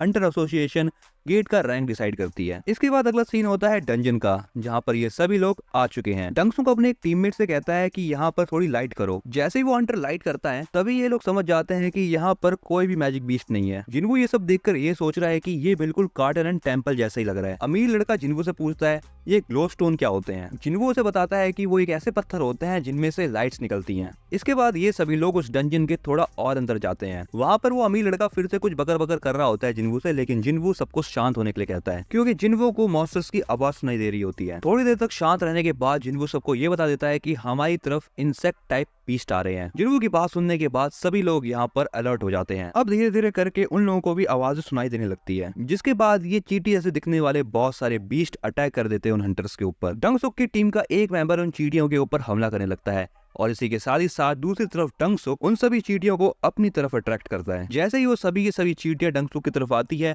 वो पहले वाला हंटर उन सभी चींटियों को मार देता है। इसके बाद डंगसुक बाकी हंटर्स को बची हुई चींटियों को मारने के लिए कहता है। ये सभी की सभी चीजों को देखकर जिन्वू पीछे खड़ा ये सोचता है वाह यार ये तो बड़ा कमाल का टीम वर्क है। लेकिन इसी समय जिन्वू के पीछे से एक मॉन्स्टर आ रहा होता है। जिन्वू उस मॉन्स्टर को देख लेता है और अपने पैर से ही उस मॉन्स्टर को खत्म कर देता है। सारे के सारे मैजिक बीस्ट को मार देने के बाद डंगसुक जिन्वू को थैंक्स कहता है, क्योंकि जिन्वू की वजह से ही डंगसुक और उसके हंटर की टीम को ये बात पता लग पाई कि ये मॉन्स्टर आखिर आ कहां से रहे हैं। लेकिन इसी के साथ वो जिन्वू से ये बात पूछता है कि जिन्वू को ये बात पता कैसे चली कि ये मॉन्स्टर आ कहां से रहे हैं। जिन्वू कहता है बस उसे पता चल गया। इसके बाद अगला सीन होता है एक जिम का, यहाँ पर सभी लोग एक्सरसाइज कर रहे होते हैं, लेकिन तभी इन सभी को भूकंप के झटके महसूस होते हैं। लेकिन एक्चुअली में वहाँ पर भूकंप आया ही नहीं था। उसी फ्लोर के नीचे वाले फ्लोर में उन सभी हंटर्स का गिल्ड मास्टर यानी टाइगर ट्रेनिंग कर रहा था। इसके बाद अगला सीन होता है डंजन का, जहाँ पर वो अमीर लड़का जिन्वू के हालचाल पूछ रहा होता है। ये हंटर्स का ग्रुप डंजन के अंदर और ज्यादा आगे बढ़ रहा होता है, तभी इनको बहुत सारे जाले दिखते हैं। लेकिन जैसे ही वो लोग उस जाले वाले एरिया को पार करते हैं, तभी इन सभी को एक और गुफा दिखती है जहाँ पर बहुत सारे माना क्रिस्टल्स होते हैं। इतने सारे माना क्रिस्टल्स को देखने के बाद डंगसुक कहता है अब मैं अपनी एक टीम बनाऊंगा। और वहाँ पर खड़े बाकी हंटर्स उन सारे के सारे माना क्रिस्टल्स को आपस में बांटने की सोच रहे होते हैं। दूसरी तरफ वो अमीर लड़का जिन्वू से कहता है क्या मैं तुम्हारा कॉन्ट्रैक्ट देख सकता हूँ जिन्वू। वो अमीर लड़का जिन्वू को कॉन्ट्रैक्ट लेके डंगसुक के पास जाता है। वो अमीर लड़का डंगसुक से कहता है कॉन्ट्रैक्ट के हिसाब से जिन्वू को लूट का हिस्सा नहीं मिलेगा, लेकिन ये सारे माना क्रिस्टल लूट का हिस्सा नहीं है, इसीलिए इन माना क्रिस्टल्स को 7 की जगह 8 हिस्सों में बांटना होगा। डंगसुक कहता है हाँ तुम सही कह रहे हो, इसके 7 नहीं 8 हिस्से होंगे, लेकिन उससे पहले हमें इस डंजन बॉस को मारना होगा और जब तक हम इसको मारेंगे नहीं तब तक ये गेट बंद नहीं होगा। लेकिन वो डंजन बॉस वहाँ पर सो रहा होता है, इसीलिए डंगसुक ये डिसाइड करता है कि वो सबसे पहले माना क्रिस्टल्स को निकालेगा। जिसके बाद डंगसुक अपने टीममेट से टूल्स के बारे में पूछता है। डंगसुक का दोस्त बताता है कि वो टूल गाड़ी में भूल चुका है, इसलिए वो जिन्वू और यो से कहता है कि तुम यहीं रुको और हम टूल्स लेके आते हैं। जैसे डंगसुक और उसकी टीम उस गुफा से बाहर निकलते हैं, डंगसुक अपनी टीम के एक मेंबर को कहता है कि इस गुफा का गेट बंद कर दो और वो हंटर उस गुफा का गेट बंद कर देता है। जिन्वू को इन सभी के ऊपर पहले से ही शक था, इसीलिए उसको मिस्टर सॉन्ग की बात याद आती है। मिस्टर सॉन्ग ने जिन्वू को बताया था कि इस काम में बहुत सारे धोखेबाज लोग भी होते हैं। डंजन में कोई भी सीसीटीवी कैमरा नहीं होता, इसलिए अगर हंटर्स वहाँ पे मर जाए तो उनके मरने का कोई एविडेंस नहीं मिलता। कोई भी ये बात पता नहीं कर सकता कि हंटर कैसे मरा। इसके बाद सीन होता है डंजन का, जहाँ पर जिन्वू और वो अमीर लड़का ये बात नोटिस कर लेते हैं कि वो बीस्ट जाग चुका है। वो अमीर लड़का जिन्वू से कहता है कि तुम पीछे रहना, मैं तुम्हें बचा लूंगा। लेकिन जिन्वू अपनी तलवार को निकालते हुए उस लड़के से कहता है तुम पीछे रहो, मैं इसे संभालता हूँ। हम कुछ हंटर्स को देखते हैं जो कि गेट के थ्रू बाहर आ जाते हैं। डंगसुक की टीम का एक मेंबर डंगसुक से पूछता है हम ये सब फालतूगिरी क्यों कर रहे हैं, हम उनको वहीं पर ही मार सकते थे। डंगसुक कहता है तुम पागल हो क्या, अगर हम उनको वहां पे मारते तो वो स्पाइडर जाग जाता और इसके बाद हम माना क्रिस्टल भी नहीं ले पाते। मुझे फर्क नहीं पड़ता उनकी रैंक क्या हो, वैसे भी वो ई और डी रैंक के हैं, इनके पास ज्यादा कॉम्बैट स्किल भी नहीं है। वो मॉन्स्टर दोनों को खाने के बाद सो जाएगा, जिसके बाद हम उस डंजन में जाके वो सारे के सारे माना क्रिस्टल इकट्ठा कर लेंगे। डंगसुक का प्लान सुनने के बाद उसके टीममेट कहते हैं तुम्हारा प्लान तो बहुत अच्छा है। इसके बाद डंगसुक अपने टीममेट से ये भी कहता है देखो अगर वो स्पाइडर मॉन्स्टर सोया नहीं तब उस केस में हमें ही उस मॉन्स्टर को मारना होगा, जो कि हमारे लिए बहुत मुश्किल काम है। और मान लो कि अगर हम माना क्रिस्टल्स को नहीं ले पाए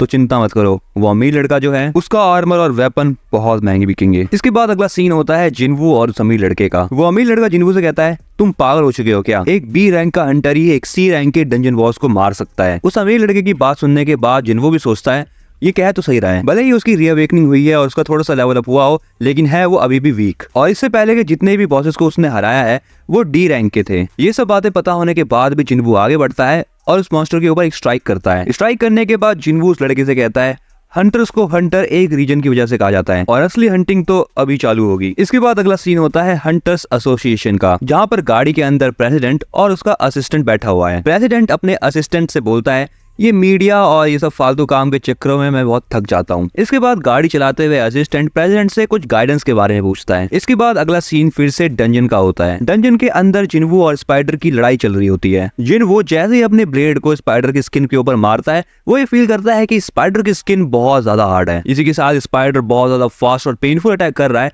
और अगर यहाँ पर जिनवू को एक भी अटैक लग गया तो जिनवू गया। जिनवू जितना हो सके उतना फास्ट मूवमेंट करके उस स्पाइडर से लड़ने की कोशिश कर रहा है, जिसे देखकर वो अमीर लड़का शॉक हो चुका है। यहाँ तक कि वो अमीर लड़का ये भी कह देता है कि जिस हिसाब से जिनवू मूवमेंट कर रहा है ये बंदा ई रैंक हो ही नहीं सकता। वो सोच में पड़ जाता है कि क्या जिनवू अपनी रैंकिंग के बारे में अफवाहें फैला रहा है। अब जिनवू को देखकर वो अमीर लड़का डर जाता है, क्योंकि हंटर्स में कुछ ऐसे हंटर्स भी होते हैं जो कि फॉल्स हंटर के नाम से जाने जाते हैं और ये लोग अपनी रैंकिंग जानबूझ के कम बताते हैं और ऐसे लोग बस अपने मजे के लिए हंटिंग करते हैं। और इसके बाद वो जिनवू का ऐसा लुक देख के और भी डर जाता है। जिनवू उस मॉन्स्टर से लड़ते लड़ते ये सोच रहा है कि इस मॉन्स्टर की स्किन इतनी हार्ड है कि इसको एक भी डैमेज दे पाना मेरे लिए बहुत मुश्किल हो रहा है। तभी उसका सिस्टम उसे ये बताता है कि वो बहुत ज्यादा थक रहा है और अगर वो और भी ज्यादा थका तो इसकी मूवमेंट और भी स्लो हो जाएगी। इसके बाद जिनवू फिर से अपने डैगर की एबिलिटीज को चेक करता है। उसकी डैगर की एबिलिटीज होती है पैरालिसिस और ड्रेन एंड इन्हीं एबिलिटीज का यूज करके जिनवू उस मॉन्स्टर को हराने की सोचता है। ये सब सोचने के बाद जिनवू उस मॉन्स्टर के वीक स्पॉट पर अपना अटैक करने की सोचता है, लेकिन वो मॉन्स्टर जिनवू के ऊपर एक एसिड अटैक करता है। लेकिन जिनवू फास्ट मूवमेंट करके उस अटैक से बच जाता है। जिनवू मनी मन सोचता है जितना मैंने सोचा था ये मॉन्स्टर उससे भी ज्यादा खतरनाक है। बट तभी यहाँ पर जिनवू का सिस्टम उसे बताता है कि उसके पास एक नई एबिलिटी आई है जिसका नाम है डैश और जिनवू उस एबिलिटी का यूज करता है फास्ट होने के लिए। इसके बाद जैसे जिनवू उस मॉन्स्टर के वीक स्पॉट पे अटैक करता है उस मॉन्स्टर को कुछ भी फर्क नहीं पड़ता और वो मॉन्स्टर दोबारा से जिनवू के ऊपर अटैक करने ही लगता है। जिनवू भी सोचता है कि अगर ये मॉन्स्टर एक हिट से नहीं मरा तो मैं उसके ऊपर लगातार हिट करता रहूंगा। जिनवू की स्पीड अब और भी ज्यादा फास्ट हो चुकी है, जिसे देखकर अमीर लड़के की हालत और भी ज्यादा पतली हो जाती है। इसके बाद जैसे ही जिनवू उस मॉन्स्टर के ऊपर अटैक करने वाला होता है वो देखता है कि उसका फटीग यानी थकावट का लेवल 70 पहुंच जाता है, जिसकी वजह से जिनवू का ध्यान भटकता है और वो मॉन्स्टर जिनवू के ऊपर हमला कर देता है। अब जिनवू यहाँ पर जमीन पे पड़ा हुआ है और वो मॉन्स्टर पे जिनवू के ऊपर अटैक करने वाला होता है, लेकिन तभी जिनवू अपनी फुल रिकवरी का यूज कर लेता है एंड इसी के साथ ही में वो उस मॉन्स्टर के अटैक से भी बच जाता है। इसके बाद जिनवू फिर से एक और बार उस मॉन्स्टर के वीक स्पॉट पे हमला करता है एंड सक्सेसफुली इस बार ये हिट उस मॉन्स्टर को लग जाता है। अब जिनवू उस मॉन्स्टर के ऊपर मल्टीपल हिट्स करता रहता है एंड हर एक सिंगल हिट के साथ उसका सिस्टम उसे बताता है कि मॉन्स्टर पैरालाइज हो रहा है और इसके बाद फाइनली वो मॉन्स्टर मर जाता है, जिसके बाद उसका सिस्टम ये नोटिफाई करता है कि उसने डंजन मास्टर को हरा दिया है। इसी के साथ उसका लेवल अप भी हो चुका है। यहाँ पर उस अमीर लड़के को ये भरोसा नहीं हो रहा कि जिनवू ने अकेले ही डंजन बॉस को हरा दिया। जिनवू उस डंजन बॉस के पास जाकर उसके अंदर से क्रिस्टल निकालता है। अमीर लड़का जिनवू के पास जाके कहता है, क्या मैं आपके लिए एसेंस स्टोन उठा सकता हूँ? आप चिंता मत करना, मैं बाकी का सामान भी उठा लूंगा और आपने उस मॉन्स्टर को मारा है तो आप थक गए होंगे, ये लीजिए जल पीजिए। इसके बाद वो अमीर लड़का माना क्रिस्टल भी निकालने लगता है। तभी जिनवू नोटिस करता है कि एक दूसरे रास्ते से डंगसुक का ग्रुप भी आ चुका है। डंगसुक कहता है, क्या ये लोग अभी तक जिंदा हैं? अगला सीन होता है प्रेसिडेंट और उसके असिस्टेंट का, जहाँ पर ये दोनों एक भयंकर ट्रेनिंग कर रहे हैं एंड इसी के साथ हमें पता लगता है कि जिस गाइडेंस के लिए ये असिस्टेंट गाड़ी में बात कर रहा था वो गाइडेंस यही थी। इसी के साथ साथ हमें ये भी पता चलता है कि जो ये हंटर एसोसिएशन का प्रेसिडेंट है ये भी एक टाइम पर हंटर हुआ करता था। असिस्टेंट प्रेसिडेंट से कहता है, मैं ये बात जानता हूँ कि आप ट्रेनिंग से अपनी रैंक नहीं बढ़ा सकते, लेकिन ट्रेनिंग करके हम अपनी बॉडी को और भी ज्यादा मजबूत कर सकते हैं। प्रेसिडेंट भी बोलता है, हाँ तुमने सही कहा, अपनी बॉडी और माइंड के ऊपर कंट्रोल करना ही सबसे ज्यादा इंपॉर्टेंट होता है, क्योंकि यही सारी चीजें डंजन के एक्सट्रीम सिचुएशन में तुम्हारी मदद करेंगी। अगला सीन फिर से डंजन का होता है, जहाँ पर डंगसुक का ग्रुप ये बात करता है, क्या ये बॉस सच में मर गया? मुझे लग रहा है कि ये स्पाइडर सी रैंक का था ही नहीं। एनीवेज इसके बाद डंगसुक उस अमीर लड़के से कहता है, तुम्हारा ये आर्मर और तुम्हारी तलवार बहुत कमाल की है। तुम्हारे फादर यूजिन कंस्ट्रक्शंस के हेड है ना? क्यों, सही कहा ना मैंने? इसके बाद डंगसुक उस अमीर लड़के को जिनवू को मारने के लिए कहता है। डंगसुक ये कंडीशन रखता है कि अगर उसने जिनवू को नहीं मारा तो वो उस अमीर लड़के को बाहर जाने नहीं देगा और अगर वो अमीर लड़का डंगसुक की बात नहीं मानता तो डंगसुक उस अमीर लड़के और जिनवू दोनों को ही मार देगा। डंगसुक को बड़ी यहाँ पर ऐसा लग रहा है कि उस अमीर लड़के ने अपनी गियर्स का हेल्प करके उस स्पाइडर को मारा है, लेकिन यो जिन्हो यहाँ पर डिसाइड करता है कि वो जिनवू का साथ देगा। डंगसुक ये देख के बहुत नाराज हो जाता है और वो अब यो जिनहो और जिनवू को मारने के लिए आगे बढ़ता है। तभी जिनवू को भी एक अर्जेंट क्वेस्ट की नोटिफिकेशन आती है जिसे जिनवू देखने ही वाला होता है, लेकिन तभी उसके ऊपर अटैक हो जाता है। अगला सीन होता है सिटी का, जहाँ पर हमें एक हीजिन नाम की लड़की दिखाई जाती है। तभी वहाँ पर उसके दो दोस्त आते हैं। इसके बाद अगला सीन एक कैफे का होता है जहाँ पर ये तीनों मिलकर बातें करते हैं। वो लड़कियां हीजिन से पूछती हैं टाइगर गिल्ड में क्या चल रहा है तुम्हारा आजकल। इस पर हीजिन कहती है कुछ खास नहीं, जो चलता है वही चल रहा है। हीजिन भी अब उन लड़कियों से उनके बारे में पूछती है। वो लड़कियां भी कहती है कि उनका गिल्ड भी वही काम कर रहा है जो कि नॉर्मली करते रहते हैं सब। इसके बाद हीजिन उनसे पूछती है तुमने बताया था कि तुम मिस चाहे के साथ ए रैंक डंजन में ट्रेनिंग के लिए जाने वाली हो। जिस पर वो लड़की बताती है कि हाँ, हम ए रैंक डंजन में गए थे जहाँ पर हम एक ए रैंक बीच से लड़ने में स्ट्रगल कर रहे थे, लेकिन मिस चाहे ने बस उसको एक फ्लैश के अंदर मार दिया, जिसे देखकर हम सभी शॉक हो गए थे। इसके बाद उनमें से एक लड़की हीजिन से किसी चुल नाम के लड़के के बारे में पूछती है। हीजिन बताती है कि चुल भी अच्छा कर रहा है। इसके बाद अगला सीन होता है डंजन का, जहाँ पर जिनवू एक पत्थर के ऊपर पड़ा हुआ है। डंगसुक योजिनहो से कहता है देख लो योजिनहो, वो लड़का तो मर चुका है। जिनवू मनी मन ये सोचता है ये मैं कैसे भूल गया कि इस दुनिया में सर्वाइवल ऑफ फिटेस्ट चलता है। बट इसका मतलब सिंपली ये हुआ कि जो ज्यादा स्ट्रांग होगा वो लंबा जिएगा। जिनवू थोड़ा सा थका हुआ सा फील कर रहा है, लेकिन वो जिंदा है। तभी जिनवू के सिस्टम में ये लिखा हुआ आता है कि अगर तुमने क्वेस्ट को पूरा नहीं करा तो तुम्हारा हार्ट स्टॉप हो जाएगा। इसका मतलब ये हुआ कि जिनवू का सिस्टम उसे कह रहा है कि तुम्हारे सामने जो लोग हैं उन्हें जान से मार दो। और जिनवू का अर्जेंट क्वेस्ट यही है। जिनवू को पता चल जाता है कि उसका सिस्टम ये चाहता है कि जिनवू जिंदा रहे, जिसे देखते हुए जिनवू भी खड़ा हो जाता है। इसके बाद जिनवू आगे बढ़ते हुए कहता है अगर सिस्टम ऐसा चाहता है तो मैं वैसा ही करूंगा। जहाँ पर हमें दिखाया जाता है कि जिनवू बहुत ज्यादा गुस्से में है और उसके अंदर में से डार्क एनर्जी निकल रही है। जिनवू उन लोगों से कहता है अगर तुम सच में हंटर हो तो तुम्हें ये पता होना चाहिए कि तुम्हें भी कोई हंट कर सकता है। तभी डंगसुक के ग्रुप का एक आदमी आगे बढ़ता है और जिनवू से कहता है कि आगे तुम कहना क्या चाह रहे हो और तुम्हारे जैसा ई रैंक हंटर हमारा करी क्या लेगा। इसके बाद वो हंटर कुछ बोलने जा ही रहा होता है कि तभी यहाँ पर जिनवू अपनी ब्लेड निकाल के उसका गला काट देता है। और ये चीज देखने के बाद वहां पर जितने भी लोग थे इनफैक्ट योजिनहो की भी फट जाती है। सिस्टम में लिखा जाता है कि 6 में से 1 गया, यानी अभी भी उसको 5 लोगों को मारना है। जिनवू मनी मन ये भी सोच रहा है कि भले ही मैं सिस्टम को फॉलो कर रहा हूँ, लेकिन मैंने अभी अभी एक असली इंसान को मारा है। लेकिन अगर वो ऐसा नहीं करता तो जिनवू खुद ही मर जाता। इसके बाद बाकी हंटर्स भी बिना टाइम वेस्ट करे जिनवू के ऊपर अटैक करना शुरू कर देते हैं, लेकिन जिनवू भी बस खड़े खड़े उन सभी के अटैक डॉज करते जाता है। इसके बाद जिनवू भी 2 लोगों के ऊपर हमला करता है, बट जिनवू की ब्लेड उन्हें टच कर जाती है, जिसकी वजह से वो दोनों भी मर जाते हैं। इसके बाद जिनवू एक ही झटके के अंदर 2 और लोगों को मार देता है और इसी के साथ वो अभी टोटल 5 आदमियों को मार चुका है। जो जिनहो जिनवू को देखकर कहता है जिस टाइम ये बॉस से लड़ रहा था उससे कई गुना ज्यादा पावरफुल ये अभी है। डोंगसुक अपने टीम के सभी आदमियों को मरा हुआ देखकर शॉक हो जाता है। डोंगसुक मनी मन सोचता है इस लड़के ने बस कुछ ही सेकंड्स के अंदर मेरी पूरी टीम खत्म कर दी। अब डोंगसुक भी अपना पावर लेवल अप कर लेता है और वो सोचता है कि भले ही ये बंदा बहुत ज्यादा पावरफुल क्यों ना हो, लेकिन 5 लोगों से लड़ने के बाद ये थोड़ा कमजोर तो जरूर पड़ गया होगा। इसके बाद जैसे ही वो जिनवू के ऊपर अटैक करने वाला होता है, जिनवू उसका मुंह पकड़ लेता है। जिनवू उसको कहता है तुम स्ट्रांग थे, लेकिन मैं भी इस पूरे टाइम अपना लेवल अप करते जा रहा था। डोंगसुक ये देखकर अब जिनवू से अपनी जान की भीख मांगता है। डोंगसुक जिनवू से कहता है मुझे जाने दो और तुम्हें जितना माना क्रिस्टल और एसेंस स्टोन रखने हैं तुम रख लो। लेकिन जिनवू बोलता है तुमने मुझे 3 बार मारने की कोशिश करी और अब तुम खुद की जान की भीख मांग रहे हो। तुमने ही तो कहा था डंजन में जो भी कुछ होता है बाहर वो चीज किसी को पता नहीं चलती। इस पर डोंगसुक बोलता है तुम्हें पता नहीं कि मेरा भाई कौन है। और यहाँ पर डोंगसुक अपनी लाइन पूरी कर पाए, लेकिन उससे पहले ही जिनवू उसका गला उड़ा देता है। अब ये सारी चीज होने के बाद वहाँ का डंजन क्लोज होने लगता है। इसके बाद अगला सीन होता है डंजन के बाहर का, जहाँ पर एक लड़की है और उसके हाथ में एक स्लिप है, जहाँ पर वो लड़की कह रही होती है कि तो तुम्हारे हिसाब से सारे के सारे सी रैंक हंटर मारे गए और बस तुम दोनों ही उस डंजन से बाहर निकल पाए। जिन्हो कहता है हाँ बिल्कुल यही हुआ था, सही बात है। इसके बाद वो लड़की जिन्हो के कपड़ों की तारीफ भी करती है। वो लड़की जिन्हो कहती है तो पक्का तुम ही नहीं सारी चीजें हैंडल करी होगी और ये जो ई रैंक हंटर है पक्का चुपचाप खड़ा होकर सब कुछ देख रहा होगा। इसके बाद वो लड़की वहां से चली जाती है, जिसके जाने के बाद जिन्हो जिनवू से कहता है हमने अच्छा काम किया बॉस। तभी वहां पर बारिश होने लगती है, जिसे देखकर जिनवू कहता है अच्छा हुआ मैंने सुबह सुबह अपनी बहन को अम्ब्रेला दे दिया था। अगला सीन होता है एक बड़ी सी बिल्डिंग का, जहाँ पर हमें एक अननोन आदमी को दिखाया जाता है।